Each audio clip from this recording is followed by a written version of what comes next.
Good morning. Today we are going to talk about the House divided speech think questions. Remember, we are going to answer using the races model. Here's think question number one. To whom is Abraham Lincoln speaking, and why is he addressing them? Cite textual evidence to support your answer. Okay, so this is actually asking two questions, so we have to answer both of them. So who's he talking to, and why is he talking to them? So let's go ahead and look at the text. And the first one is easy because we have a greeting, Mr. President and gentlemen of the convention. So obviously he is speaking to the current president because he's not yet president, and he's speaking at a convention. So let's go ahead and put that in our answer. So Abraham Lincoln, let me spell it right. Lincoln is speaking to the current president and members of a convention. And we're going to see, like, if you do a little bit of research online, you'll find out this is an answer from the textbook that he is addressing the Republic Convention of 1858, where he is running as senator. So I'm just going to let's pretend I looked that up online and paste. I'm going to put that. Let's see if it makes sense now. Abraham Lincoln is speaking to the current president and members of a convention. So, most likely the Republican convention of 1858, when he was running for senator. So good.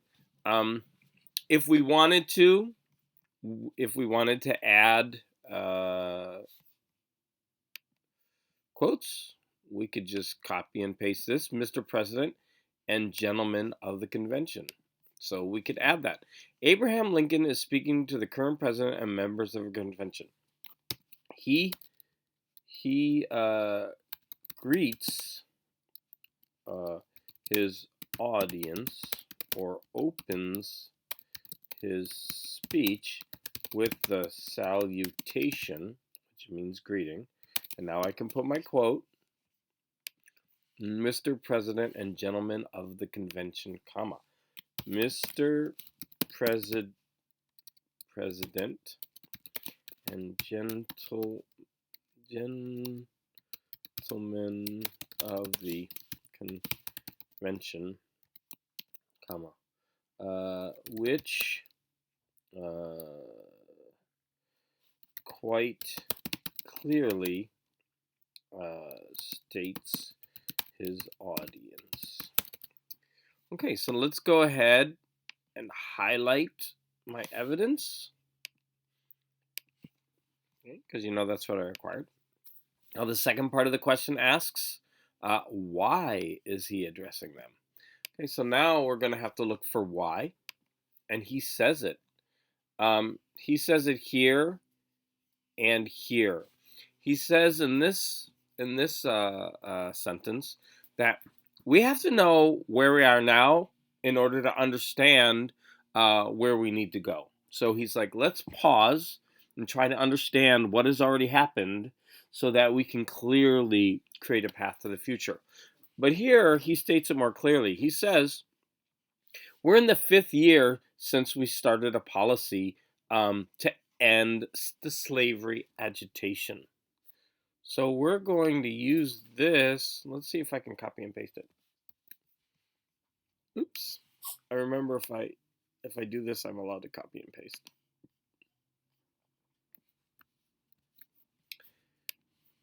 Okay. In order to understand why he gave this speech, oops.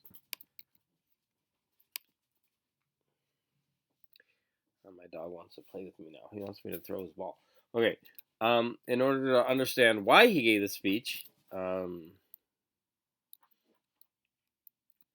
we can look a little bit further into the introduction when he states,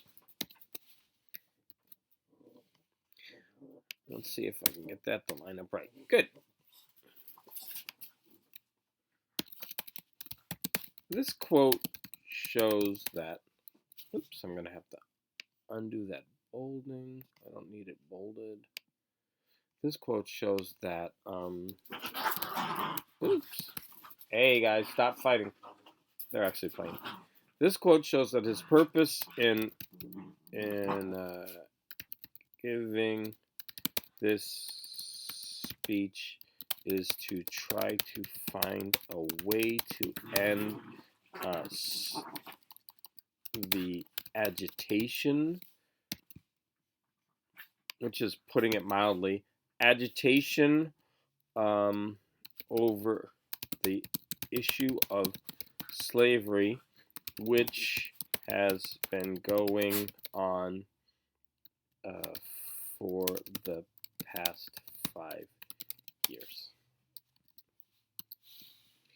Now, since I have 2 pieces of evidence in my answer, that means that I can get, and I answered it correctly, that means I can get a 4 on this answer. Okay, thank you for tuning in. Look for the next video to go over question 2. But why don't we take this opportunity to look at the response that the book gave? According to the greeting at the top, Abraham Lincoln is addressing his colleagues at a convention, which must have been the Republican Convention of 1858, when he was running for senator. Lincoln is addressing the issue of ending slavery agitation, which is going into its 5th year of argument. He compares the United States to a house divided against itself, or one that is split down the middle and must be made whole again. Okay, so that is the book response. And notice that it went into the next part of the speech, which I'm sure we'll get into in the next question.